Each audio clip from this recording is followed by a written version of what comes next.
Ya, kita bicara hari ini bicara mengenai bagaimana melawan godaan. Ya. Nah, kadang-kadang orang kalau bicara melawan godaan langsung bilang, "Oh, kamu harusnya begini, harusnya begitu." Gitu. Ya kan? Dan itu yang bikin berat, Saudara. Amin. Ya kan? Kalau kita yang harus melawan sendiri, pakai niat baik, pakai itu kekuatan kita sendiri, hal-hal akan jadi berat. Kita tidak akan ada damai.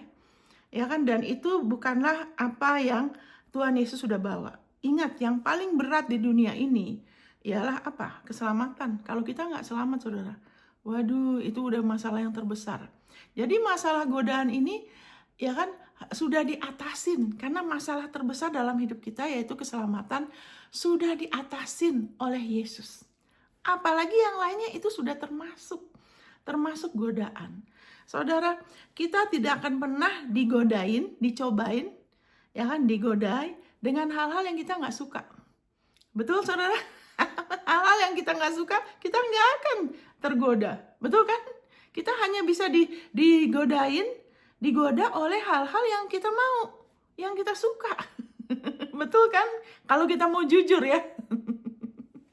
Nggak mungkin kan? Dan iblis tahu sekali, musuh kita tahu sekali apa yang kita suka. Ya kan? Kenapa? Dia tidak seperti Tuhan, dia nggak tahu semua. Tapi dia tahu dari mulut kita. Kita suka ngomong apa, dia bisa tahu. Dan dia coba godain kita dengan hal-hal yang kita mau, kita suka. Ya kan? Kita inginkan. Dia coba itu. Ya kan? Makanya waktu Yesus dicobai juga, ya kan? Ya setelah, nah ini waktu Yesus, perhatikan Saudara, waktu Yesus puasa, dia tidak lapar dari hari pertama. Kalau Tuhan pimpin kita puasa, akan ada kasih karunia di mana kita nggak terlalu rasa lapar loh. Yesus juga gitu, dia lapar setelah 40 hari loh. Setelah 40 hari, baru Yesus lapar. Dan di saat itulah, iblis mencobai dia. Yaitu apa? Rubah batu ini jadi roti. Itu artinya apa secara rohani? Yaitu hidup dari hukum Taurat. Loh batu. Yang penting kamu jangan berdosa aja yang kelihatan. Ya kan? Standar manusia. Ya kan? Kamu tradisi. Kamu hidup dari itu aja. Ya, jadi bukan hubungan dari Tuhan, tapi dari batu. Memelihara diri kita, kerohanian kita dari batu, dari hukum Taurat. Yang penting saya begini dan begitu. Ya kan? Supaya Tuhan begini dan begitu. Itu iblis begitu. Ya kan? Karena saat seseorang kita merasa lapar, ada sesuatu yang kita butuhkan dalam hidup kita, kita akan dicobai untuk mencoba dapat hal-hal itu pakai kekuatan kita. Itu secara otomatis. Amin, Saudara. Tapi karena waktu itu Yesus lagi lapar. Ya kan? Iblis kan perhatikan, ya kan? Jadi, tapi Yesus bilang apa? Manusia tidak hidup hanya dari roti saja, tapi dari setiap perkataan yang keluar dari mulut Tuhan. Amin, Saudara. Thank you, Lord Jesus. Rupanya manusia kita bisa apa saja ya. Manusia tuh bisa dapat apa aja, harta sebanyak-banyaknya ya.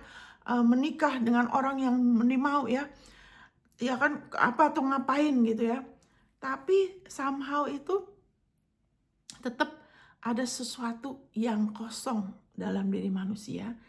Ya kan, setelah dapat itu semua, ada sesuatu kekosongan yang tidak bisa diatasin oleh itu semua. Dan itu hanya bisa diisi oleh Dia, oleh Yesus. Itu sebabnya, haleluya, thank you Lord Jesus. Haleluya, thank you Lord Jesus. Semua itu kita bisa nikmatin, tapi tidak bisa memenuhin satu kekosongan dalam diri kita, karena kita semua diciptakan seperti Tuhan, dan kita telah diciptakan untuk menyembah Dia. Amin. Untuk menjadikan Dia sebagai objek yang kita sembah, sebagai sumber yang memuaskan kita, sumber ya kan kebaikan kita. Nah, itu sebabnya haleluya. Kita langsung aja Saudara ya. Thank you Lord Jesus. Thank you Lord Jesus. Sebentar ya Saudara. Itu sebabnya kita langsung aja. Ya kan, bagaimana melawan godaan. Ya kan, kabar baiknya ialah saudara tidak bisa pakai kekuatan sendiri. Amin.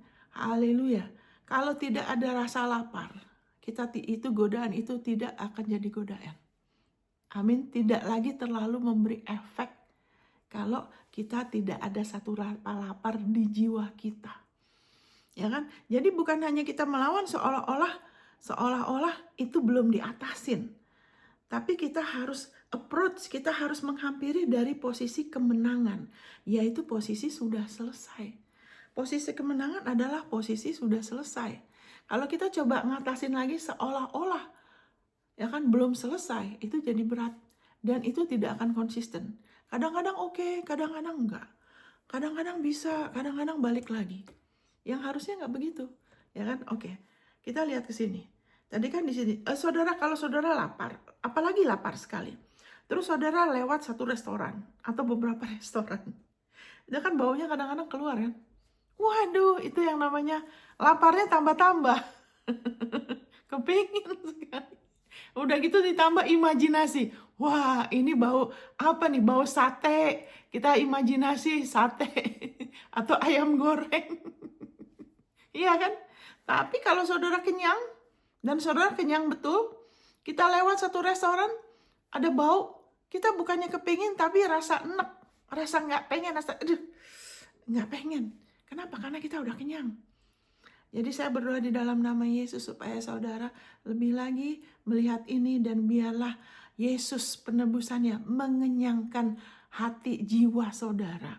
Sehingga saudara bukan hanya melawan, tapi saudara bisa terus-menerus hidup, ya kan, lebih merdeka. Sehingga godaan itu tidak bisa lagi menguasain, malahan kita bisa menguasain situasi kita. Amin, dalam nama Yesus ya. Kita lihat di sini saudara. Thank you Lord Jesus. Haleluya. Kita langsung aja ke Yohanes 6. Yohanes 6 ya saudara. Saya bacakan ya ayat 53, 58. Maka kata Yesus kepada mereka, Aku berkata kepadamu, sesungguhnya jikalau kamu tidak makan daging anak manusia dan minum darahnya, kamu tidak mempunyai hidup di dalam dirimu. Barang siapa makan dagingku dan minum darahku, ia mempunyai hidup yang kekal, dan aku akan membangkitkan dia pada akhir zaman. Sebab dagingku adalah benar-benar makanan, dan darahku adalah benar-benar minuman. Barang siapa makan dagingku dan minum darahku, ia tinggal di dalam aku, dan aku di dalam dia. Sama seperti Bapa yang hidup mengutus aku, dan aku hidup oleh Bapa. Demikian juga barang siapa yang memakan aku, akan hidup oleh aku. Inilah roti yang telah turun dari surga. Bukan roti seperti yang dimakan nenek moyangmu, dan mereka telah mati. Barang siapa makan roti ini, ia akan hidup selama-lamanya. Wow, kabar baik. Waduh, apa itu Bu Monica? Bicara mengenai makan daging, Yesus minum darahnya. Saudara, setelah Yesus memberitakan ini, beberapa murid-muridnya tidak mau ikut dia lagi. Ya, kenapa begitu? Karena inilah kita sebagai orang-orang imam-imam. Kalau saudara, saya bicara kepada orang percaya ya. Kalau saudara ada di antara saudara yang belum percaya, saudara bisa terima Yesus. Supaya saudara mengalami hidupnya. Supaya ada rasa puas dan kebaikan yang akan terus dinyatakan. Tapi sekarang saya bicara kepada anak-anak Tuhan. Ya kan? Ini bicara mengenai apa? Ini bicara mengenai penebusan Yesus. Karya Yesus yang sudah selesai. Ini bukan hanya bicara mengenai keselamatan. Karena Yesus tahu selama kita di dunia ini akan ada godaan. Karena kita masih hidup di dalam tubuh jasmani. Jiwa kita, kemauan kita, emosi kita, pikiran kita masih harus diperbaruin. Amin, saudara. Sehingga kita tidak terjatuh dalam godaan, kemudian terjatuh dalam dosa. Nah, beberapa orang kayak murid-murid ini setelah Yesus ngomong ini, mereka sudah tidak mau ikut Yesus. Firman Tuhan bilang, kalau kamu tetap di dalam firman-Ku, kamu terus tetap bertekun. Kalau tidak mengerti, tanya. Terus cari pengertian, pengenalan, bertanya sama dia, bersekutu, terbuka, mau berubah. Kamu akan tahu kebenaran, dan kebenaran itu akan memerdekakan. Yaitu kebenaran yang kita tahu secara pribadi, itu menjadi sesuatu yang terbuka dalam diri kita, sehingga kemudian kita merdeka. Oh, maksudnya sebetulnya ini. Dan waktu itu dibukakan, kita mengalami kemerdekaan. Kita akan tahu kebohongan iblis dalam hidup kita, sehingga dia tidak bisa lagi manipulasi kita di area itu. Amin, saudara. Thank you, Jesus. Dan di sini Yesus bilang, waktu kita terima Yesus, kita sedang, haleluya, makan dagingnya dan minum darahnya. Maksudnya apa? Karena dagingnya itu dia menyerahkan dagingnya, tubuhnya, untuk menjadi dosa buat kita. Harusnya kita dihukum, harusnya kita kena kutuk, ya kan? Karena haleluya, karena kesalahan Adam, karena pembawaan dosa asal. Harusnya kita, tapi di dalam daging Yesus, itu semua di dalam tubuh Yesus, itu semua sudah ditanggung. Yesus sudah diganjar bagi dosa-dosa kita, dosa asal, dan dosa-dosa karena dosa asal. Ya kan, kenapa ada orang berdosa? Dia jadi orang berdosa bukan karena dia berdosa, tapi pada dasarnya sudah ada darah Adam. Makanya dia terus berdosa. Ya kan, jadi dosa asal dan dosa-dosa lain karena ada dosa asal. Dan karena ada dosa, ada kutukan. Tapi kutukan itu, jadi dosa asal, ya kan, sudah ditimpakan kepada tubuh Yesus, ya kan. Kemudian, haleluya, dosa-dosa yang lain karena dosa asal juga sudah ditimpakan pada Yesus. Dan akibat dosa, kiraku secara kutukan, sudah ditanggung oleh Yesus.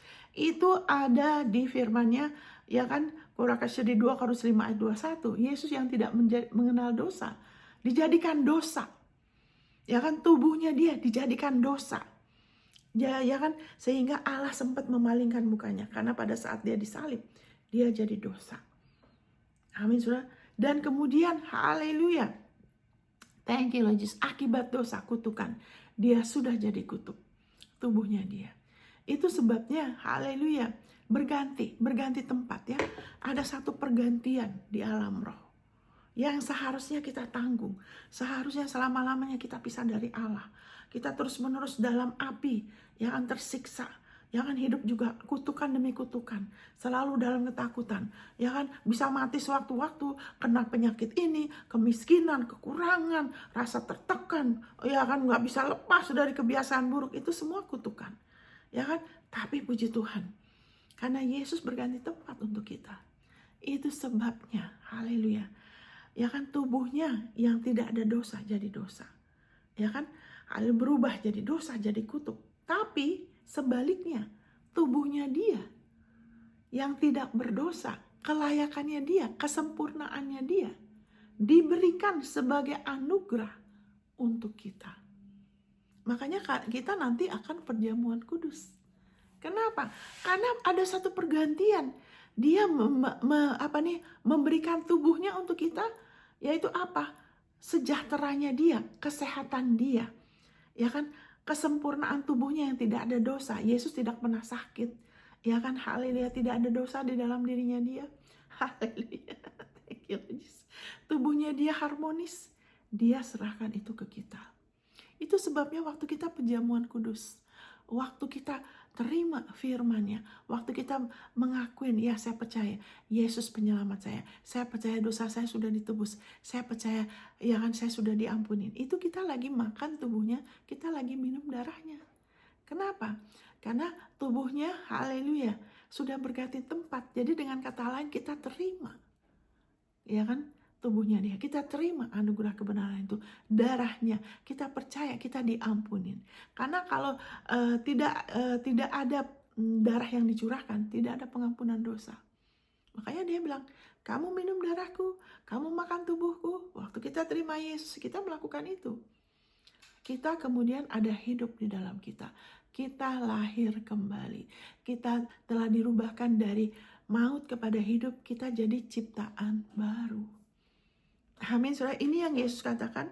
Haleluya. Kamu punya hidup, saudara punya hidup Allah dalam diri saudara. Saudara dan saya bukan lagi manusia biasa. Ya kan? Di sini dikatakan ada hidup dalam diri kita.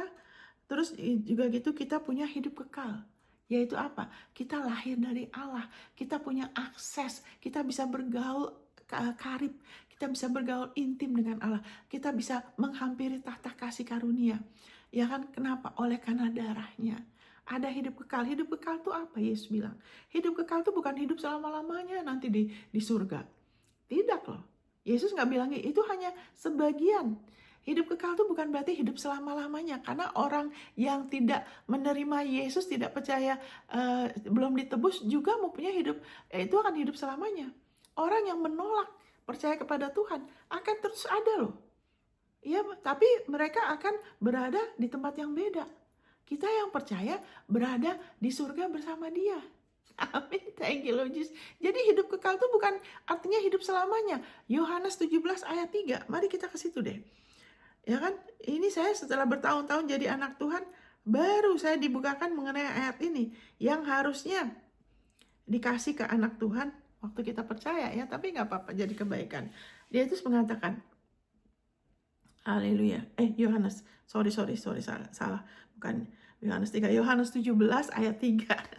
Yohanes 17 ayat 3. Thank you Lord, thank you. And this is eternal life. Inilah hidup kekal itu. Agar mereka mengenal Engkau, dan haleluya, bahwa Engkau adalah satu-satunya Allah yang benar. Ini hidup kekal ya, bukan hanya hidup selamanya. Inilah hidup kekal itu, bahwa mereka mengenal Engkau, satu-satunya Allah yang benar, dan Yesus Kristus yang telah Engkau utus. Itu hidup kekal, saudara. Saudara dan saya, kita punya itu. Kita punya hidupnya Dia. Kita punya hidup kekal, yaitu apa? Kita bisa hidup bergaul dengan Allah. Lebih daripada Adam waktu di Taman Eden. Karena waktu itu Adam belum bersatu dengan Allah. Hanya diciptakan serupa dengan Allah. Kalau kita sekarang sudah jadi satu dengan Tuhan, yaitu apa? Kita adalah tubuh Kristus. Yesus adalah kepala kita. Dan firman Tuhan mengatakan tidak ada yang bisa memisahkan kita dari Allah, dari kasih Allah yang berada dalam Kristus. Tidak akan mungkin lagi dipisahkan. Jadi sekarang hidup yang kita miliki ini, sebetulnya hidup kekal ini jauh lebih baik daripada waktu Adam bergaul sama Allah di Taman Eden. Karena sekarang ada rohnya di dalam kita. Ada Roh Kudus di dalam kita. Kita sudah jadi baitnya. Kita nggak usah tunggu sampai di gereja untuk bersekutu sama Dia. Gereja yaitu berkumpul bersama. Ya kan, kita nggak usah berkumpul bersama dulu baru bisa merasakan hadiratnya, baru bisa masuk ke, tidak. Sekarang Dia sudah sama kita. Penting untuk kita bersekutu karena kita tubuh Kristus. Amin. Bersekutu bersama itu sangat penting, ada tempatnya sendiri, tapi sendiri pun kita bisa. Karena Dia sudah ada di dalam kita. Kita sudah punya hidup kekal. Kita bisa bicara sama Dia sama seperti dulu Adam. Ya kan, di kesejukan hari kita lebih lagi. Karena kita dulu, kenapa Hawa sempat bicara sama ular itu? Karena lagi nggak ada Tuhan kan di situ. Padahal Tuhan tahu. Tapi manusia tidak tahu. Tuhan tahu apa yang terjadi. Ya kan? Tapi manusia tidak tahu karena belum jadi satu sama Tuhan Yesus. Tapi sekarang kita jadi satu. Jadi tidak pernah lagi, iblis tidak bisa lagi mencobai kita seperti dulu. Seperti dulu dia mencobai menggodai Hawa sampai dia kena tipu dan kehilangan semuanya. Sekarang dia nggak bisa gitu gampang. Kenapa? Karena Tuhan ada sama kita terus. Kita bisa setiap waktu saat kita dicobai apapun, kita bisa setiap waktu datang sama Dia ngomong, Tuhan tolong aku.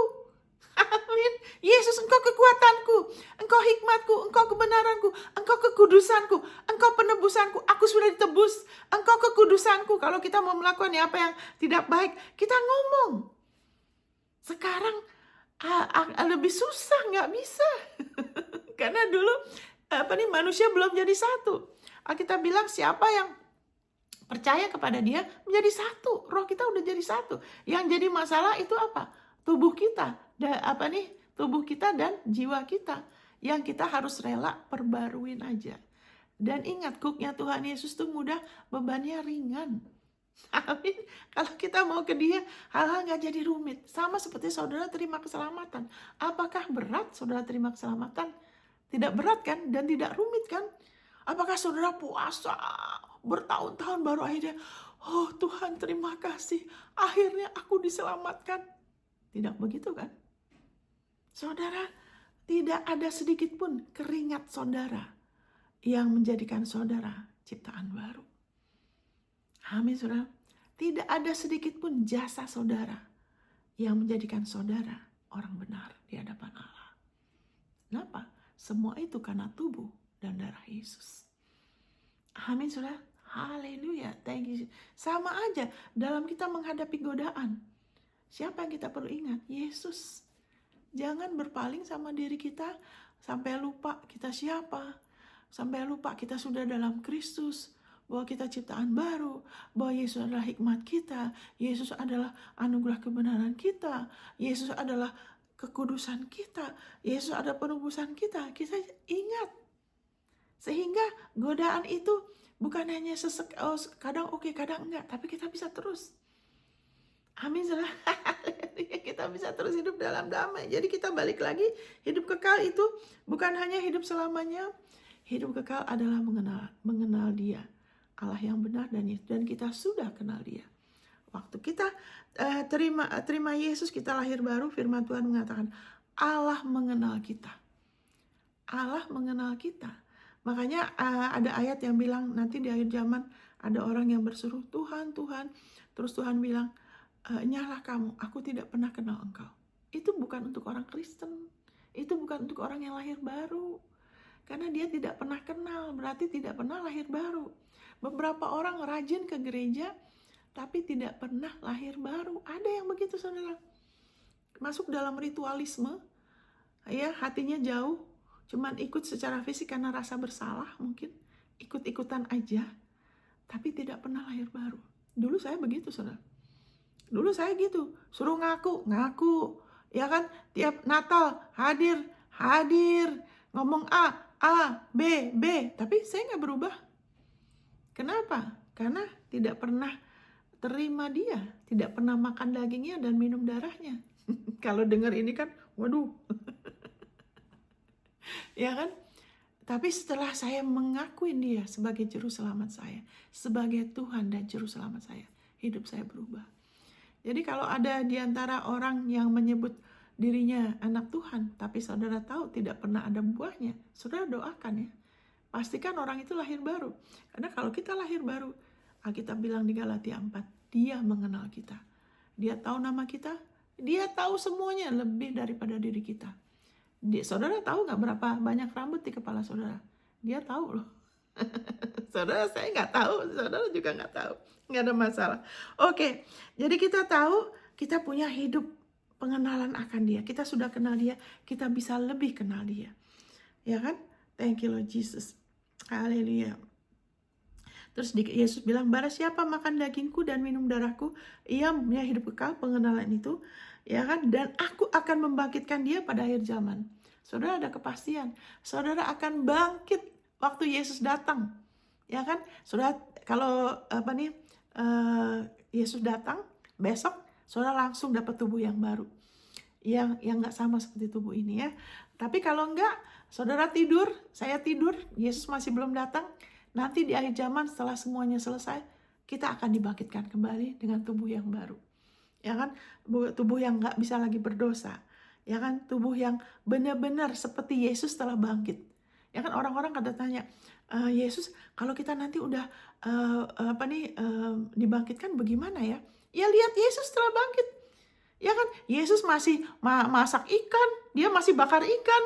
Dia masih mana waktu dia muncul lagi orang pikir ini hantu, dia bilang tenang, hantu tuh nggak ada ininya, ya kan, nggak ada tulang dan dagingnya. Dia bilang mana ada ini nggak, ada sesuatu yang saya bisa makan, dia bilang. Mereka kasih dia apa, madu ya, sarang madu atau apa, dia makan. Jadi nanti tubuh yang baru kita masih bisa makan. Ada buah yang kita bisa makan di surga. Ya kan? Thank you Lord. Tapi tidak ada lagi penderitaan ya, tidak ada lagi kita nggak usah urusan sama penyakit lah, rasa tertekan ya, itu nanti ya. Jadi Dia akan bangkitkan kita sebab dagingku adalah benar-benar makanan dan darahku adalah benar-benar minuman. Ya kan, barang siapa makan dagingku dan minum darahku, ia tinggal di dalam aku dan aku di dalam dia. Sekarang saya tanya, apakah ada godaan yang Yesus tidak bisa atasin, saudara? Tidak ada kan? Bagaimana supaya kita mengalami ini? Sehingga godaan itu bukan sesuatu yang berat. Ya kan, tidak lagi menjadi godaan. Ya kan, haleluya. Yaitu apa? Kita terus menerus makan dari penebusan dia. Ya kan, minum dari pengampunan dia. Ya kan, thank you Lord. Sama seperti Bapa yang hidup mengutus aku dan aku hidup oleh Bapa. Demikian juga barang siapa yang memakan aku akan hidup oleh aku. Jadi maksudnya apa? Yaitu kita terus menerus mau lebih lagi terima. Buka telinga kita, buka hati kita, ya kan, buka jiwa kita. Kita mau mengarahkan pikiran kita, perasaan kita, ya kan, pikiran kita kepada apa yang Yesus sudah lakukan buat kita. Nah, ada orang yang begini, ya Yesus tuh standar, kamu harus seperti dia. Waduh, kalau kita harus seperti dia, tanpa dia, bukan karena dia, kita tidak mungkin, saudara. Karena kita nih carang. Bagaimana itu ibaratnya carang, awas ya kamu kalau nggak berbuah, nanti kamu dipotong. Loh, carang kan nggak bisa berbuah dari dirinya. Yesus bilang, tanpa aku kamu nggak bisa apa-apa. Jadi Yesus tuh bukan patokan, kamu harus seperti dia. Waduh, berarti dia datang memberikan hukum yang lebih berat. Tidak bisa, dia tidak datang untuk memberikan hukum, membawa hukum Taurat yang kedua.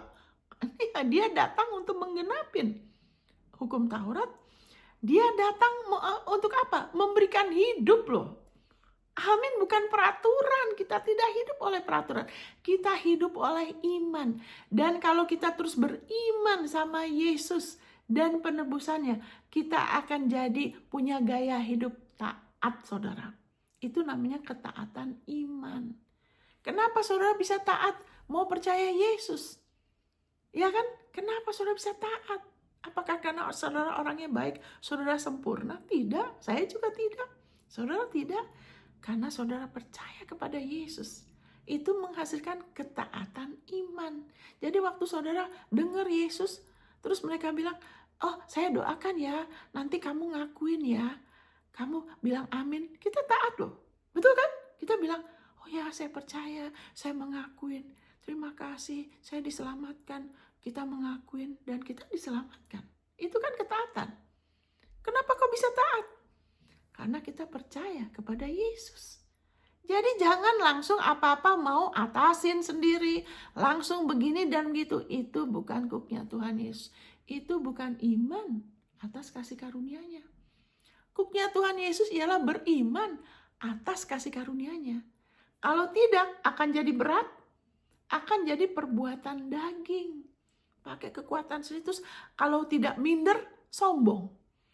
Ya kan, dua-dua itu self, ya kan, keakuan, ya kan, jadi diri kita yang jadi porosnya, berporos pada diri kita, perbuatan kita, kurangnya kesungguhan kita, kurangnya kita begini, atau berporos pada kita bandingkan dengan orang lain, kita terus bermegah karena saya nggak begini gitu seperti orang Farisi, orang tahlil, saya tuh nggak seperti dia tuh nggak kasih perpuluhan, dia nggak suka puasa, dia nggak suka begini dan gitu.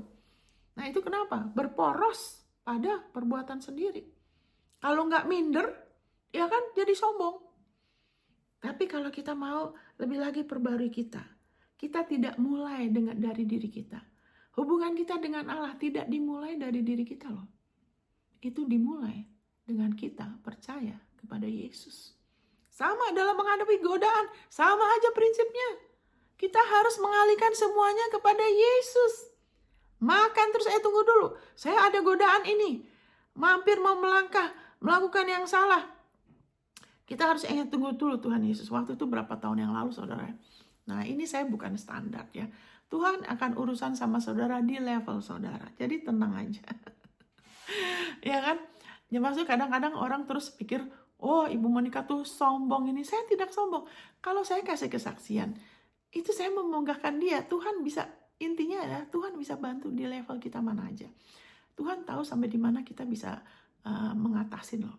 Waktu itu saya ada masalah yang saya rasa kayak tertekan sekali di dalam diri saya, menekan saya. Saya udah nggak tahu harus bikin apa, saya tidak tahu harus ngomong sama siapa.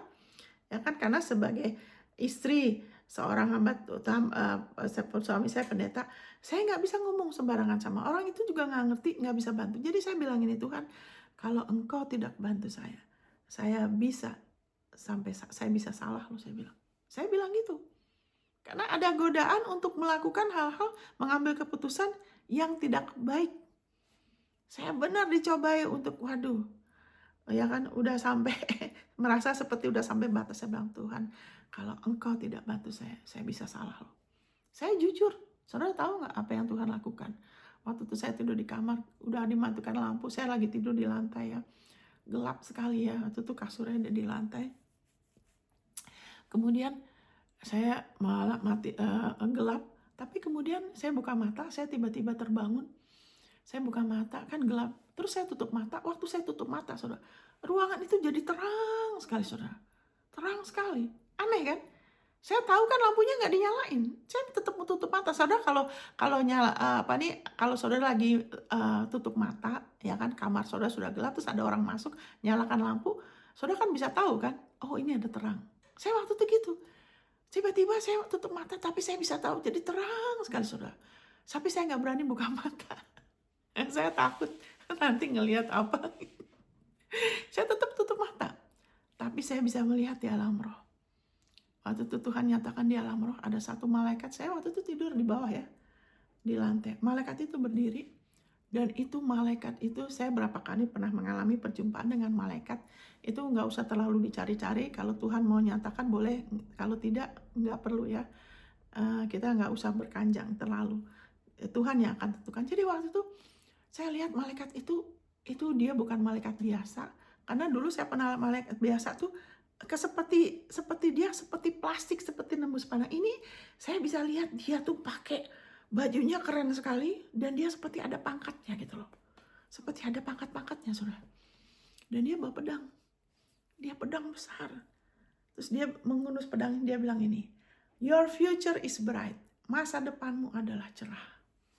Wow. Wow, jadi dia berdiri, saya lagi tidur di tempat tidur, dia berdiri, dia ada pegang pedang besar.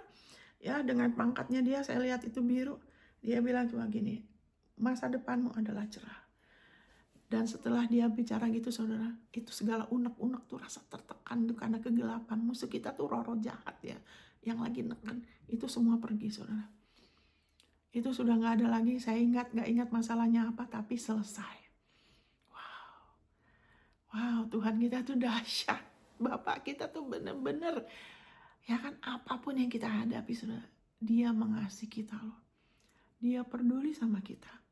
Dia setia. Dia hanya mau kita ingat dia, ingat Yesus ya. Haleluya, thank you Lord Jesus. Haleluya. Yesus bilang, hidup oleh aku. Demikian juga barang siapa yang memakan aku. Terus dengar Yesus bikin apa buat kita. Bukan dia sebagai standar yang menuntut kita, ya kan? Tapi yang memberi sebagai pokok kita caranya. Dia terus memberikan kita hidupnya, penebusannya, firman, kasih karunia-Nya, ya kan? Sehingga kita bisa berbuah. Amin, saudara. Thank you Lord Jesus. Haleluya. Thank you Jesus. Haleluya. Waktu itu Yesus kan datang sebagai manusia. Alkitab mengatakan dia telah dicobai, tapi kenapa kalau dia tuh itu nggak jadi godaan? Karena Yesus tidak ada dosa, jadi dia tidak bisa itu menjadi godaan walaupun dia dicobai, karena tidak ada keinginan yang tidak baik dalam diri Yesus. Amin, saudara. Alkitab mengatakan di Ibrani 4, dia adalah imam besar kita, perantara kita yang sempurna kepada Allah. Dia mengerti perasaan kita. Kayak tadi saya kasih contoh bagaimana saya dicobai untuk putus asa, untuk mengambil jalan pintas, untuk melangkah. Saya tahu ini udah sampai batas ketahanan saya. Tapi puji Tuhan, Yesus mengerti kita. Yesus mengerti perasaan saudara. Ada saat-saat saudara pengen marah, bertindak, yang saudara tahu itu nggak boleh. Tapi ketahuilah, Yesus mengerti perasaan saudara. Amin, saudara. Bentar ya. Dia juga dicobain. Iblis coba sodorkan. Waktu dia lapar, waktu dia dihina, waktu dia digaplokin karena kita, karena ganjaran kita, karena dia lagi tanggung. Ya kan? Dia, kalau dia panggil malaikat, semuanya habis, saudara. Hanya dalam 1 detik loh. Tapi dia tutup mulut dia. Dia tahu kalau dia buka mulut, semuanya nggak jadi, saudara. Kalau dia, Alkitab mengatakan dia seperti domba yang keluh. Dia nggak mau buka mulut. Waduh, ini manusia sudah dia ciptakan melalui dia. Malahan kurang ngajar. Ya kan? Dia berhak, tapi dia enggak untuk kita, saudara. Dia atasin itu. Keinginan untuk balas. Keinginan untuk mempertahankan hak dia. Kita mengatakan bagaimana dia mengosongkan dirinya. Mengambil rupa seorang hamba. Ya kan? Allah sudah menetapkan kamu mati. Ya kan, untuk manusia. Kamu mau nggak menyerahkan nyawamu? Dia mau. Dia bilang, ini aku Bapa.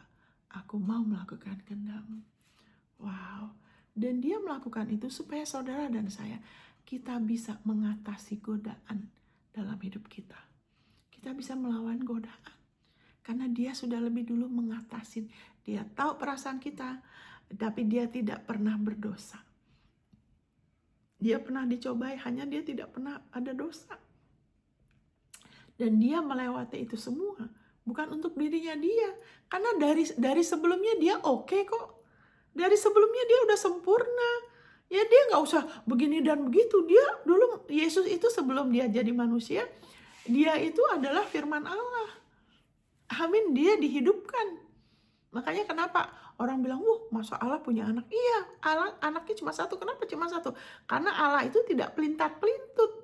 Dia tidak bisa bohong. Kalau dia udah ngomong A, ya A terus. Makanya anaknya cuma 1. Dia tidak ada 2. Karena dia tidak punya 2 kepribadian. Allah tuh pribadinya cuma 1. Dia itu kasih. Amin, dia adil. Ada sifat dia. Tapi Allah itu kasih. Makanya anaknya cuma 1. Kita juga makin kita bertumbuh, kita akan jadi orang yang tidak pelintat-pelintut. Kita akan lebih lagi dipercaya. Karena perkataan kita lebih sinkron dengan tindakan kita. Itu artinya kita sudah lebih dewasa. Tapi itu kita tidak datang dengan menuntut diri kita. Menuntut kita tidak bisa. Kadang orang salah interpretasi ayat. Salah menafsirkan ayat karena tidak sesuai konteks. Misalnya dikatakan, siapa yang percaya kepada dia wajib hidup seperti Yesus. Wah kamu harus begini. Enggak, nih Yesus bilang apa? Aku hidup oleh Bapa. Wah, gimana kita hidup seperti Yesus? Kita bergantung sama Bapa. Kasihnya, penyediaan dia. Karya Yesus itu hidup seperti Yesus. Dengan iman. Bukan dengan kita menuntut harus begini gitu, harus pelayanan. Bukan begitu. Kita ini carang loh. Jangan lupa. Kita ini cuma tubuh loh. Bagaimana mau berfungsi tubuh nggak beroperasi menurut kepala? Tubuh kita nih hanya bisa beroperasi karena arahan dari kepala kita loh. Jadi kita jangan salah menafsirkan firman. Seolah-olah kita yang bisa melakukannya, kita sudah mati, Alkitab bilang. Kita sudah disalibkan bersama Kristus. Bukan kita lagi yang hidup, tapi Kristus pengurapan itu. Hidup di dalam kita. Kita terus beriman sama dia. Seperti Yesus bilang. Sama seperti Bapa yang hidup mengutus aku. Dan aku hidup oleh Bapa. Demikian juga barang siapa yang memakan aku, akan hidup oleh aku. Inilah roti yang telah turun dari surga. Bukan roti seperti yang dimakan nenek moyangmu. Dan mereka telah mati. Barang siapa makan roti ini, ia akan hidup selama-lamanya. Jadi bagaimana Ibu Monica caranya? Yaitu makan terus penebusannya. Contohnya misalnya ayat itu. Ya kan 2 Korintus 5 ayat 21. Dia yang tidak mengenal dosa, dijadikan dosa. Bukan kita yang jadikannya. Allah yang menjadikan dia dosa. He make Jesus. Allah. Bukan karena kita loh ya. Supaya kita jangan bermegah. Jangan pernah bermegah. Allah telah menjadikan Yesus yang tidak mengenal dosa. Jadi dosa. Dosa siapa? Dosa saudara dan saya. Agar kita, saudara dan saya, dijadikan kebenaran Allah di dalam Kristus. Agar kita dijadikan orang benar, dijadikan, bukan kita yang menjadikan kita dengan kelakuan kita, dengan jeripaya kita, dengan kita begini dan gitu. Tidak bisa. Tuhan Yesus bilang, tanpa aku kamu tuh tidak bisa apa-apa. Kita yang telah dijadikan benar. Bukan dari perbuatan kita. Tapi Dia yang telah menjadikan kita orang benar. Itu yang namanya lahir baru. Hati kita jadi baru. Kita bukan lagi manusia yang sama. Dari luar kelihatannya sama. Tapi ada sesuatu yang baru yang tidak pernah ada sebelumnya. Yaitu apa? Hati kita, roh kita tuh jadi baru. Saudara, kalau saudara lihat bayi. Saudara pernah nggak? Saudara pernah lihat bayi kan? Waktu saudara lihat bayi. Apakah saudara pikir, aduh kasihan ini bayi. Dia dulu masa lalunya begini dan begitu. Waduh, nanti dia bakal hidupnya susah. Tidak kan? Waktu saudara lihat bayi, wah, kita tahu bayi itu tidak ada dosa. Tidak punya latar belakang. Betul kan saudara? Waduh, kita tahu dia 100% murni. Amin, apapun yang dia lakukan. Ya kan, kadang mungkin dia lagi nangis, dia tendang-tendang, kita mungkin ketendang. Tapi dia tidak ada maksud jelek. Dia tidak bisa berdosa. Kita seperti itu sebetulnya di mata Allah. Makanya Alkitab bilang, aku tidak ingat-ingat dosamu. Aku tidak ingat-ingat kesalahanmu. Amin, saudara. Itu sebabnya dikatakan, Dia telah menghidupkan kita kembali di Kolose 2, sesudah Ia mengampuni segala pelanggaran kita. Bukan sebagian, segala. Jadi bukannya dari sejak kamu sampai kamu terima Yesus, pelanggaran kamu sudah diampuni ya. Tapi setelah ini nih, kamu masih nggak boleh salah ya. Kalau kamu nggak ngakuin nih, kamu mungkin nggak masuk surga. Itu bukan Injil, itu bukan Injil yang benar. Itu Injil yang separuh benar. Yaitu terima Yesus, lahir baru, tapi setelah itu yang nggak benarnya. Wah, seolah-olah salah saya belum diampuni semuanya. Saudara, kalau salahnya saudara belum diampuni, saudara tidak bisa lahir baru. Karena Allah tidak mungkin melahirkan, ya kan, anak yang tidak kudus. Yang masih harus dirubah itu jiwa kita, bukan roh kita. Roh kita tuh 100% kudus, lahir dari Allah, karena pelanggaran kita sudah diampunin. Itu sebabnya pakai waktu renungan firman, saudara. Supaya apa? Supaya dari sini saudara makin kuat di dalam Tuhan. Godaan itu yang dulu biasanya saudara digodain, dicobain, tidak lagi menjadi godaan. Kenapa? Karena saudara lebih bertumbuh. Dulu saya biasanya cepat marah, Ibu Monica. Tapi belakangan saya sudah lebih tenang. Karena itu digodain untuk marah. Atau wah kejar ini, kejar itu. Sekarang sudahlah. Enggak, saya percaya Tuhan akan atur semua. Kenapa? Yang dulunya jadi godaan, tidak lagi jadi godaan. Kenapa? Godaan itu iblis akan tetap ada. Dia akan terus cobain orang. Kalau bisa jatuh, kalau bisa dia manipulasi, dia terus, dia nggak akan berubah. Iblis itu nggak bisa berubah. Tapi kitanya yang berubah. Kita yang bertumbuh. Amin, saudara. Kenapa? Karena kita lebih lagi jadi kuat di dalam Tuhan. Kita tahu kekuatan kita sumbernya bukan dari diri kita. Bukan dari otak kita, tapi dari Dia. Jadi waktu kita mengatakan di Kolose 2, Dia menghidupkan kita kembali sesudah. Jangan perbarui pikiran kita. Sesudah Ia mengampuni segala pelanggaran kita. Ya kan? Dengan menghapuskan surat-surat hutang. Ya kan? Yang menghukum dan mendakwa kita. Dipakukan di kayu salib. Jadi waktu saudara lihat salib, ya kan, saudara lihat itu dosa saya ada di situ. Itu surat-surat yang dakwa. Saya mungkin kurang ini, masih belum ini, dan sebagainya. Itu surat-surat hutang itu yang mendakwa saya, mengancam saya. Itu sudah disalib. Wow. Terima kasih Bapa. Selamanya saya sudah dibebaskan dari dosa. Saya sudah ciptaan baru. Terima kasih Bapak, saya sudah jadi orang benar karena Engkau. Terima kasih Bapak, saya lahir dari Engkau. Engkau adalah kudus, Engkau adalah benar, Engkau adalah setia, Engkau adalah adil. Saya lahir dari Engkau. Wow, puji Tuhan. Dan dikatakan di ayat berikutnya, Dia telah melucuti penguasa-penguasa, ya kan, roh-roh jahat, ya kan, dan telah mempermalukan mereka, dan dia telah menjadikan mereka tontonan umum di dalam kemenangannya, ya kan, atas mereka. Dengan apa? Waktu dia bangkit kembali, ya kan, orang bisa ngelihat, berapa ratus orang ngelihat dia bangkit kembali.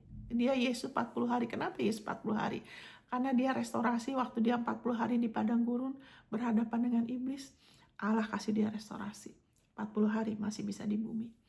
Karena waktu itu dia harus urusan sama iblis. Jadi apapun dalam hidup saudara yang sudah diambil oleh iblis, sudah dicuri oleh iblis, di dalam nama Yesus, saya berdoa saudara dipulihkan. Saudara dipulihkan apapun yang sudah dicuri oleh iblis. Ya kan, saudara rasa bersalah, saudara menyesalin, itu sudah lewat. Ketahuilah surat-surat itu yang mengancam saudara bahwa saudara sudah salah, saudara tidak layak, ya kan, mungkin kesalahan orang tua, kesalahan saya tidak tahu, itu sudah dipakukan di kayu salib. Di dalam nama Yesus saya berdoa supaya saudara mengalami pemulihan yang luar biasa di dalam kesehatanmu, di dalam perkawinanmu, keluargamu, anak-anakmu, saudara mengalami pemulihan di dalam nama Yesus. Bisnismu, pelayananmu dipulihkan, dan itu selalu lebih baik daripada yang saudara pikirkan dan doakan, akan dengan yang terbaik dalam nama Yesus. Dalam nama Yesus. Amin saudara. Thank you Lord Jesus. Haleluya. Jadi haleluya. Allah itu setia. Ya kan, kita pasti saudara mungkin pernah dengar 1 Korintus 10 ayat 13 bahwa pencobaan-pencobaan yang kita alami, godaan juga, itu adalah pencobaan biasa yang tidak melampaui kekuatan kita. Di setiap pencobaan itu selalu ada jalan keluarnya, sebab God is faithful. Allah itu setia. Dia tidak akan mencobai kita, ya kan, membiarkan kita ada godaan, ya kan, tanpa memberikan jalan keluarnya. Jadi jalan keluarnya apa? Ya kan, itu tidak dari diri kita, tapi dengan kita makan terus dari Yesus. Kita lebih tahu Yesus bikin apa buat kita. Kita hidup seperti Yesus, yaitu apa? Yesus bilang, aku nih hidup dari Bapa. Kita hidup seperti Yesus apa? Kita hidup dari Bapa. Saudara, Bapa kita tuh dahsyat sekali. Setelah saya lahir baru di Tokyo ya. Kemudian saya kan pernah, waktu itu saya kasih kesaksian mungkin gak selesai ya, karena saya kesana kemarin jelas. Jadi waktu saya setelah lahir baru di Tokyo, saya itu pernah dapat kerjaan sebagai guide pemandu wisata. Inilah caranya Bapak kita, ya kan, memulihkan kita. Jadi saya sebagai guide, salah satunya kan saya bawa orang ke Disneyland, ya kan, city tour, hari kedua Disneyland gitu loh. Dan itu adalah salah satu tugas yang paling ringan, karena tugas saya itu sebagai guide hanya antri tiket. Mereka tinggal nunggu, saya antri tiket, saya kasih mereka tiket paspor namanya, saya kasih uang makan siang, maka terserah, ya kan. Jadi terus setelah itu acara bebas. Mereka mau sampai malam, karena kadang-kadang kalau musim panas tuh sampai jam 9:30 malam. Dan ada shuttle bus yang bawa mereka ke hotel. Saudara tahu nggak? Saya sudah pernah ke Disneyland tuh di Tokyo, ya kan? Itu lebih daripada 25 kali loh saudara. 25 kali. Saya kadang-kadang mikir, dan saya enjoy sebagai guide. Saya nggak usah temenin mereka, saya bisa balik ke hotel. Hotelnya juga bagus, Hotel Hilton ya, hotel bintang 5, kamarnya bagus. Saya bisa main sendiri kalau mau, tapi biasanya saya bantu turis-turis, saya bantu tamu-tamu. Tapi kalau saya nggak mau juga nggak apa-apa. Tapi saya renungkan lagi, kenapa Bapak begitu? Karena dia sebagai Bapak, dia sedang memulihkan. Karena dulu keluarga saya tidak harmonis, saya tidak punya masa kecil yang bahagia. Masalah dulu. Tapi disitulah Bapak memulihkan. Sampai 25 kali. Saya suka sekali Disneyland karena bagus ya. Jadi Tuhan, maksudnya dia tuh kalau pulihkan tuh dahsyat banget deh. Dia tuh benar-benar murah hati. Dia mau saya lebih lagi tahu bahwa dia mengasihi saya. Sehingga saya mau hidup buat dia. Karena dia yang mengasihi saya. Dia tuh benar-benar murah hati. Tidak seperti yang tradisi agamawi katakan. Makanya kita jangan hidup dari kesaksian orang. Kita hidup dari firman-Nya, dari tubuh dan darahnya. Kita punya hubungan pribadi. Makanya orang gak usah suruh saya, dorong saya. Saya mau sendiri, ikut doa semalam suntuk, mau sendiri. Ya kan, nginjilin orang, berdoa, ikut. Kenapa? Karena saya tahu saya dikasihin. Dan bukan hanya dari apa yang kita alamin, tapi makin kita tahu apa-apa ke dia, ke firman-Nya, mau baca firman-Nya, mau merenungkan, bukan hanya baca ya, renungkan, perbaharui. Dia menjadi nyata dalam hidup kita. Karena ada ayatnya yang bilang ini, kalau kita mau mengandalkan Dia, sehingga kita nggak akan dicobain dengan keinginan mata, keangkuhan hidup, ya kan, hal-hal duniawi, hawa nafsu duniawi, kita nggak akan dicobain, nggak lagi ada, tidak lagi menjadi godaan. Dan itu nggak usah disuruh-suruh seperti hukum Taurat dari luar. Selalu dikasih jangan ya. Kita nggak perlu gitu. Kenapa? Karena ada sesuatu di dalam kita, ada sesuatu kekuatan, dan itu bukan kekuatan yang natural, tapi supernatural dari penebusan Yesus. Kan dia bilang, karena dia mengatakan tubuhku benar-benar makanan, darahku benar-benar minuman. Saat kita renungkan ayat-ayat itu, ada satu damai, ada satu rasa kenyang, rasa puas yang kita tidak bisa dapat dari hal yang dari luar materi. Kenapa Tuhan berkati saya begitu? Saya nggak perlu sampai 25 kali lebih. Kadang saya pergi, karena ada waktu itu saya baru pergi, tahun lalu saya pergi sama anak saya lagi. Saya ajak anak saya yang paling tua. Pernah ada orang yang traktir saya. Apakah saya kurang? Itulah kerajaan Allah. Di dalam kerajaan Allah tidak ada kekurangan yang baik loh. Amin, saudara. Dia puaskan supaya apa? Dia Bapak yang baik. Masa saya sebagai orang tua, misalnya anak saya pergi kemana-mana minta-minta orang, saya kan nggak mau kan. Kalau itu anak saya pastikan kalau dia pergi sama teman-temannya atau apa, saya pastikan dia lebih dari cukup. Apalagi Bapak kita yang di surga. Nah, saya bacakan gini ya saudara ya. Thank you Lord Jesus. Ya kan, Mazmur 107 ayat 9. Sebab dipuaskannya jiwa yang dahaga dan jiwa yang lapar, dikenyangkannya dengan kebaikan. Jiwa saudara tidak bisa dipuaskan dari luar. Hanya Dia yang bisa memuaskan jiwa saudara. Dan kalau kita beriman, saudara pegang ayat ini. Tuhan, Engkau yang memuaskan jiwa saya. Saya nggak mau pakai kekuatan sendiri. Saya nggak mau kejar ini dan itu. Seolah-olah itu bisa memuaskan saya. Bisa mengatasi godaan. Tidak. Engkau yang puaskan saya. Yesus, Engkau sudah menebus kalian. Terus ngomong ayatnya. Ya kan? Dia yang memuaskan. Jiwa yang dahaga dipuaskan. Dan jiwa yang lapar dikenyangkan dengan kebaikan. Waktu itu jiwa saya lapar akan kasih. Saya merasa nggak ada orang yang peduli sama saya karena latar belakang kita broken home. Makanya saya ke Tokyo umur 22 berani sekali. Waduh, nggak bergantung sama saudara, nggak ada yang kenal.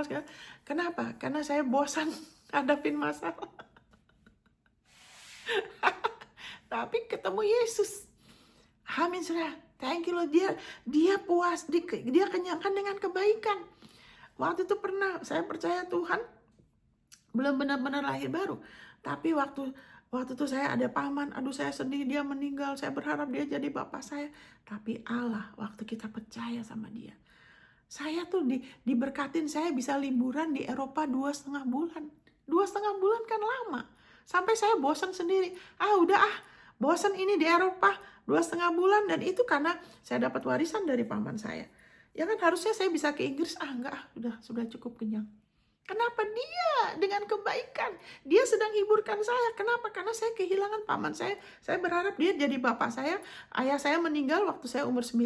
Sekarang saya dapat ayah lagi. Ya, dia meninggal. Dia memuaskan dengan kebaikan. Bapak peduli sama saudara. Kita nggak usah mengandalkan diri kita, mengandalkan orang, pasangan hidup, anak, orang tuh, nggak usah mengandalkan ini, itu, tidak. Andalkan Dia, andalkan penebusan Yesus. Percaya kasih Bapa. Dia yang memuaskan kita. Sehingga godaan itu yang biasa kita digodain, tidak lagi jadi godaan. Kita punya kebiasaan apa-apa ke Dia, kebiasaan apa-apa ke Dia. Dan kalau ada saat pengen sesuatu, waduh, waktu itu saya pengen sesuatu, ya kan, pengen sekali ke satu tempat. Wah, belum bisa. Saya mulai sempat gelisah. Tuhan, Bapak langsung bilang, nggak usah gelisah. Terus Dia isi saya dengan sukacita, damai sekali. Haleluya. Jadi saya nggak lagi sudah biarin aja nanti pada waktunya. Akhirnya setelah itu nggak lama kemudian saya dikasih kesempatan, saya tidak lagi cari-cari. Malahan mau melakukan sesuatu untuk jadi berkat, malahan saya diberkatin. Nah, itu caranya Dia. Untuk kita nggak usah akar dari adanya godaan, karena ada sesuatu keinginan yang tidak terpenuhi, belum terpenuhi. Tapi kalau kita mau datang sama dia, kita percaya dulu, ya kan? Apa itu yang kita berhenti cari, berhenti kejar, ya kan? Dicobai juga dengan cinta uang, keberhasilan lah, inilah yang saya tidak tahu apa ya. Itu semua kita nggak lagi fokus itu, tapi fokus sama Yesus. Bahwa dia mengasihi kita, bagaimana dia sudah jadi kutuk, dia sudah jadi dosa, saya sudah diampunin. Ya kan, kita ada damai. Akhirnya apa? Kita bisa melihat, oh kerinduan hati orang benar digenapin. Di dalam warisan kita, semuanya sudah ada. Ya kan, pasangan hidup terbaik bukan berarti sempurna ya saudara, karena kita perkawinan itu sesuatu yang bukan seperti nasi goreng ya, kita tinggal makan. Perkawinan itu kita harus rela bertumbuh, mengasihin, mengampunin, itu satu proses. Jadi kalau orang yang terlalu, aduh kalau saya menikah nih masalahku selesai, nah itu lagi ditipu. Karena perkawinan itu ya kan harus bertumbuh dalam kasih. Ya saya coba selesaikan dalam 1 jam. Ya kan harus mau bergantung sama Tuhan untuk bisa saling mengasihi, mengampunin ya. Jadi kalau ada sesuatu itu yang kita tidak izinkan, kita nggak fokus ke Tuhan dalam hal itu akan selalu jadi cobaan, sehingga jadi godaan melakukan kekuatan. Jadi saya sarankan, tidak ada apapun di dunia ini saudara yang bisa memuaskan saudara dan saya.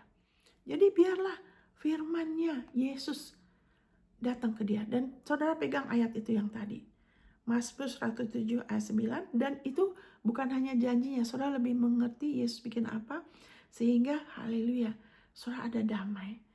Dari damai itu, saudara akan lebih lagi. Satu, ada gaya hidup, saudara tuh beriman terus sama kasih-Nya, sehingga saudara tidak lagi dicobain. Amin saudara. Thank you Lord Jesus.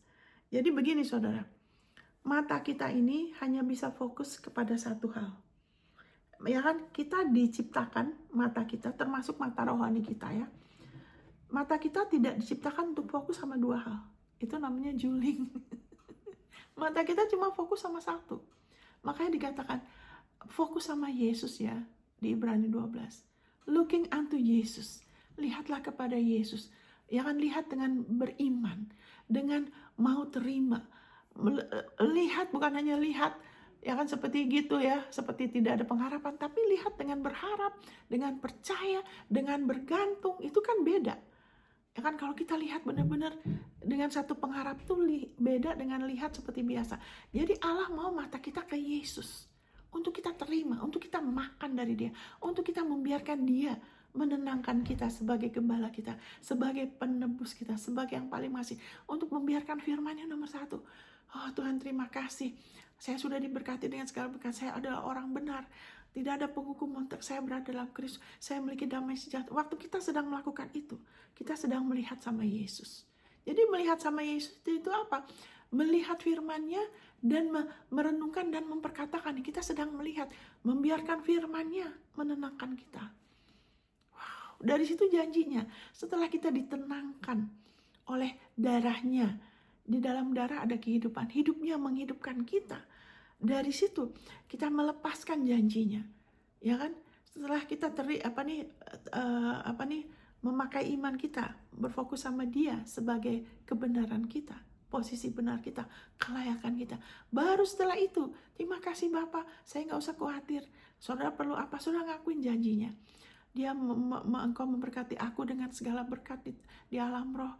Saya ada kebutuhan ini, tapi firman mengatakan engkau mensuplai kebutuhan saya. Saya nggak tahu janjinya apa, mungkin kesembuhan. Terima kasih, engkau sudah menebus penyakit saya. Karena saya orang benar, saya percaya saya tidak akan dipermalukan. Oleh bibir-bibirmu saya sudah disembuhkan. Nah itu ya, waktu saudara gitu, atau saudara merasa kesepian. Aduh, saya belum ada pasangan hidup, belum ada bisnis yang bagaimana. Saudara percaya lagi Yesus, percaya lagi dan percaya terus. Engkau lebih ingin saya berhasil daripada saya sendiri. Engkau sudah ada rencana buat saya, rencana yang baik, berkenan, sempurna. Terima kasih Tuhan, engkaulah kebenaran saya, engkaulah kelayakan saya. Itu sebabnya saya berhasil. Ya, baru saudara ngakuin janjinya. Waktu saudara begitu, saudara sedang apa? Saudara sedang makan tubuhnya, saudara sedang minum pengampunannya. Akan ada rasa kenyang, saudara tidak akan gampang dicobain dengan cinta uang. ketamakan, ya kan, judi online. Sekarang lagi marak ya masalah judi online, aplikasi bodong, ya kan, hubungan yang saudara tahu itu bukan dari Tuhan, ya kan, saudara bisa tahu dengan saudara percaya sama dia. Amin, saudara. Thank you Lord Jesus. Karena Allah lebih mau saudara bahagia daripada saudara. Saya sebagai orang tua mau anak saya bahagia, apalagi Allah kita. Cuman dia lebih hebat, saudara. Dibanding dia, kita nih nggak ada artinya ya, nggak ada artinya. Nah, saya mau tinggalkan saudara dengan satu ayat yang sangat penting, karena tubuh kita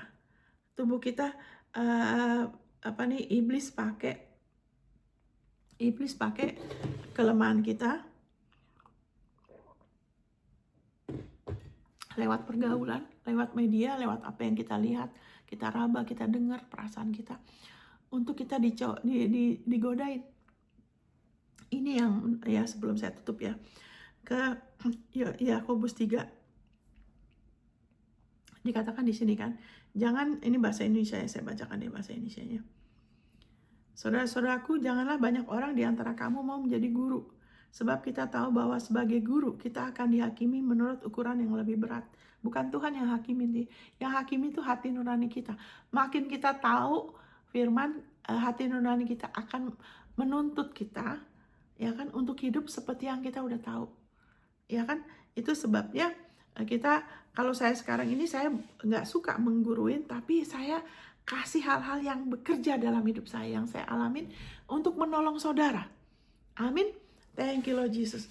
Ya kan, ayat 2. Ini penekanannya ayat 2. Sebab kita semua bersalah dalam banyak hal. Amin, saudara.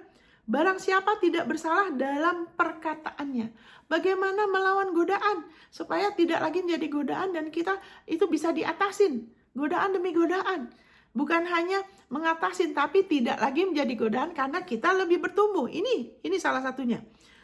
Ya kan? Barang siapa tidak bersalah dalam perkataannya, ia adalah orang sempurna. Maksudnya orang dewasa. Yang dapat juga mengendalikan seluruh tubuhnya. Bagaimana supaya kita tidak mengizinkan tubuh kita menyebabkan jatuh dalam godaan? Bagaimana caranya? Yaitu apa? Mulut saudara dan saya harus terlibat. Kita harus rela melawan perasaan yang gak benar. Ya kan, apakah perasaan negatif, perasaan yang tidak benar. Kita harus rela lawan dengan perkataan, dengan iman. Percaya Yesus sudah atasin. Yesus, engkau hikmat saya, engkau kebenaran saya. Saya percaya darahmu melindungi saya, menguduskan saya. Saya percaya engkau sudah mengatasi ini. Saudara ngomong, walaupun perasaan saudara campur aduk. Saudara mungkin waktu itu anak saya juga gitu. Waktu itu dia harus kerja, aduh, dia nggak bisa tidur, udah gitu dia lagi diserang penyakit, amandel dia bengkak, ya kan? Tapi saya bilang apa? Kamu harus ngomong. Karena kalau kamu ngomong, kamu akan oke. Jadi saya suruh dia ngomong, kamu ngomong ini, dia ngakuin, dia ikut saya. Akhirnya hari itu dia oke. Kenapa? Rawan ini, tubuh, aduh, karena nggak enak badan. Aku saya merasa begini, nggak, ngomong saudara. Karena dikatakan di sini, dapat mengendalikan seluruh tubuh. Tubuh saudara dan saya nggak bisa dikendalikan hanya dengan kemauan keras. Waduh, saya dulu pikir harus disiplin. Dulu sih orang tua saya nggak disiplin, saya sekarang jadi susah. Enggak. Kita bisa dengan iman mengatakan ayat-ayat firman-Nya. Kita percaya dan kita ngomong. Tuhan saya sudah ciptaan baru, yang lama udah berlalu. Dulu saya biasa, tapi itu udah berlalu. Saya ciptaan baru. Saya memiliki damai sejahtera. Saudara ngakuin firman-Nya. Nanti tubuh saudara, perasaan saudara akan berubah. Amin, saudara. Jadi tidak susah. Karena di sini dikatakan kita mengenakan kekang pada mulut kuda. Kuda yang besar itu, yang binal. Ya kan, tapi dia bisa dikuasai apa? Karena ada kekangnya. Kuda itu bisa kuat sekali loh. Wah, dia bisa kapal juga yang besar, tapi kemudinya kecil. Jadi mulut saudara harus terlibat. Ya kan? 1 Korintus 4 ayat 13 dikatakan bagaimana roh iman tuh berkata-kata. Kita nggak mungkin beriman tanpa berkata-kata. Kadang-kadang saya perhatikan beberapa anak Tuhan hanya baca firman, tapi tidak mengakuin firman. Tidak belajar firman, tidak mengakui. Saudara, itu akan jadi berat. Kita nggak bisa loh. Tanpa kekuatannya, tanpa tubuh dan darah Yesus kita nggak bisa, saudara. Tapi dengan Dia kita bisa. Allah setia waktu kita mulai memperkatakan, ya kan? Kita tidak sendirian, ada kuasa di dalam firman karena ditopang oleh penebusan Yesus, ditopang oleh kuasa kebangkitannya. Terus ditambah lagi Yesus perantara kita, ditambah lagi dan Dia nolong kita, ditambah lagi dengan rohnya yang mengurapin roh kebenaran. Amin, saudara. Thank you Lord Jesus. Lihat saja ayat 4, kapal-kapal walaupun amat besar dan digerakkan oleh angin keras, namun dapat dikemudikan oleh kemudi yang amat kecil menurut kehendak jurumudi. Demikian juga lidah, walaupun suatu anggota kecil dari tubuh, namun dapat memegahkan perkara-perkara besar. Lidah saudara menjadikan saudara dan saya kita bisa kendalikan tubuh kita. Kita bisa perkara-perkara besar dengan apa? Kita mengarahkan lidah kita kepada Yesus dan kepada penebusannya, kepada tubuh dan darahnya. Kita bisa ngomong aja, perkatakan saja firman-Nya. Walaupun lagi ada penyakit itu kelihatan jelas, kita bisa rasa, tetap ngomong firman-Nya, tetap ngomong, tetap percaya saudara. Saudara tidak akan dipermalukan. Amin. Saya minta di dalam nama Yesus saudara renungkan ini supaya saudara tahu, ya kan, bukannya saya punya masalah ini, godaan, saya harus begini dan harus begitu. Tidak, nomor 1, percaya kepada Yesus. Kedua, libatkan mulut saudara. Karena hidup dan mati ada di mulut kita. Mulut kita adalah kemudi. Dan kita terus-menerus memperkatakan firman-Nya, lawan itu perasaan, lawan situasi kehidupan. Terus percaya, tundukkan. Tuhan akan meninggikan kita pada waktunya.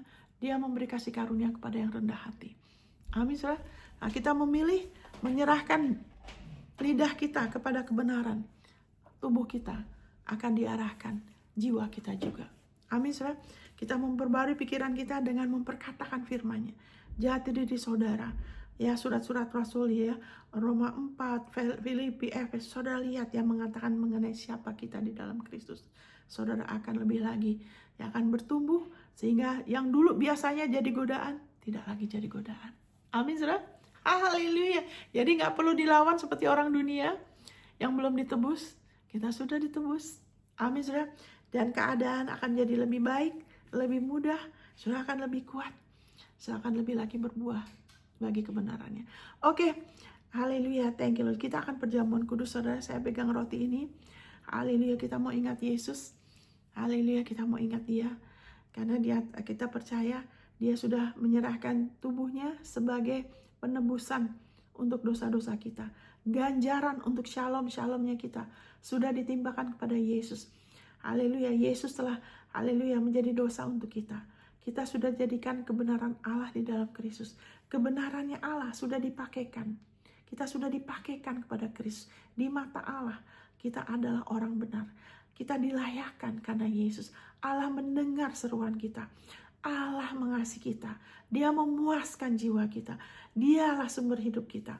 Terima kasih Tuhan Yesus. Semua ini mungkin karena Engkau. Karena tubuhmu yang sudah diserahkan bagi kami. Terima kasih, dengan iman kami terima shalom-shalom-Mu. Kami terima penebusan-Mu. Kami terima hidupmu lebih lagi. Hidupkan kami lebih lagi Tuhan Yesus. Terima kasih, kami percaya tubuh kami, haleluya, tidak ada yang lemah di antara kami. Kami tetap sehat, kuat sampai selesai. Walau usia bertambah, kami tetap bisa kuat, sehat, segar. Organ kami juga terpelihara, tulang-tulang kami juga. Semuanya tetap utuh karena Engkau Tuhan Yesus. Terima kasih, kami sudah ditebus dari segala kutuk. Haleluya, kelimpahan-Mu adalah bagian kami.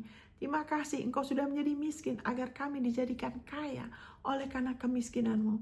Kami bersyukur kami sudah ditebus dari cinta uang, dari kemiskinan, dari kebiasaan berhutang, dari ketamakan, dari kepelitan. Kami sudah ditebus. Terima kasih. Haleluya, kami sudah dijadikan kaya oleh karena kemiskinan-Mu. Kami adalah berlimpah-limpah dan kami, haleluya, terus-menerus mengalami berkat-Mu, kemurahan-Mu, kebaikan-Mu, dan kami dijadikan berkat bagi banyak bangsa.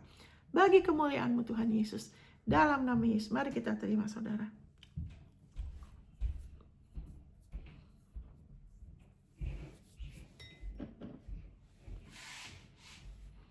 Terima kasih Tuhan Yesus. Bentar ya. Terima kasih Tuhan Yesus. Kami percaya darah-Mu adalah benar-benar minuman. Kami percaya kami sudah diampuni total. Allah tidak ingat-ingat kesalahan kami. Segala pelanggaran kami sudah diampuni dan sudah dipakukan di kayu salib sesuai kebenaran-Mu. Tidak ada penghukuman untuk kami yang berada dalam Engkau. Darah-Mu telah menguduskan kami satu kali selamanya. Haleluya. Kami memiliki hati nurani yang baik. Kami memiliki kepekaan. Haleluya. Dan kami lebih lagi sadar akan kebenaran-Mu. Bukan dosa-dosa kami, bukan penghukuman, tapi akan kebenaran-Mu. Kuasa darah-Mu. Kuasa karya salib-Mu yang hebat. Haleluya. Darah-Mu adalah sempurna. Karena darah-Mu Allah, haleluya, Allah telah melayakan kami untuk mendapat warisan kami di dalam Engkau. Terima kasih Tuhan Yesus. Haleluya, kami gak usah mengandalkan apapun siapapun, tapi Engkau andalan kami. Kami mengandalkan darah-Mu. Kami mengandalkan perjanjian yang kami miliki dalam Engkau. Setiap segi kehidupan kami diberkati, dipulihkan, menjadi membawa kemuliaan bagi nama-Mu. Karena hanya darah-Mu, hanya karena darah-Mu, semuanya karena darah-Mu. Untuk harga yang sudah Kau bayar, untuk kami memiliki kehidupan yang terbaik. Kami percaya itu, kami terima itu, dan di dalam nama Yesus kami juga melepaskan pengampunan kepada siapapun yang telah bersalah kepada kami. Kami ampuni mereka, kami menolak untuk menghukum mereka. Kami percaya Engkau memulihkan mereka. Terima kasih Tuhan Yesus. Engkau menyebabkan kami juga berada di tempat-tempat yang tepat, pada saat yang tepat. Kami dilindungi dengan sempurna. Anak cucu kami, seluruh keberadaan kami termasuk properti, pelayanan, bisnis, dilindungi oleh karena darah-Mu. Dan segala senjata yang ditempa melawan kami semua gak akan berhasil. Terima kasih Tuhan Yesus. Kami terima darah-Mu dalam nama Yesus. Amin. Mari kita terima saudara. Thank you Lord Jesus. Segala kemuliaan bagi nama-Mu. Terima kasih Tuhan Yesus. Amin. Haleluya. Tuhan memberkati.